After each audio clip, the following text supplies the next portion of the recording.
వాని గురించి మాకు తెలుసు, ఇలాంటి పరిస్థితి వస్తుందని తెలుసు అని నిన్ను అనుకున్న వాళ్ళే దేవుడు వారి ముందే నిన్ను హెచ్చించబోతున్నాడు. దేవునికి మహిమ కలుగును గాక. నమ్ము, విశ్వసించు. ఒక్కటే చెప్తాను నేను ఎప్పుడైనా కానీ, ఏ వీడియోలో చెప్తాను, నమ్మాలి, విశ్వసించాలి. నమ్ము. ఈరోజు కాకపోయినా రేపైనా ఎల్లుండైనా ఖచ్చితంగా అది జరిగి తీరుతుంది. దీనికి తిరుగులేదు. ఎందుకు తెలుసా?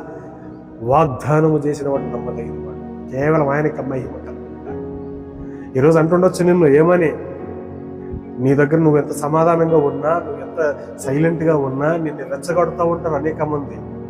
నువ్వు ఎంత మంచిగా దేవునిలో ఎదగాలన్నా, లేకపోతే ఎంత మంచిగా నువ్వు దేవునికి దాసోహం అవ్వాలన్నా కూడా నీకు ఆటంకాలు పరుస్తూ ఉంటాడు ఈ సాతానుగాడు అనేకుల ద్వారా. కానీ శత్రువుల ఎదుట ఆయన విందు భోజనం సిద్ధపరుస్తాడు. దేవునికి మహిమ కలుగును గాక. నమ్ము, నమ్ము, సంతోషించు.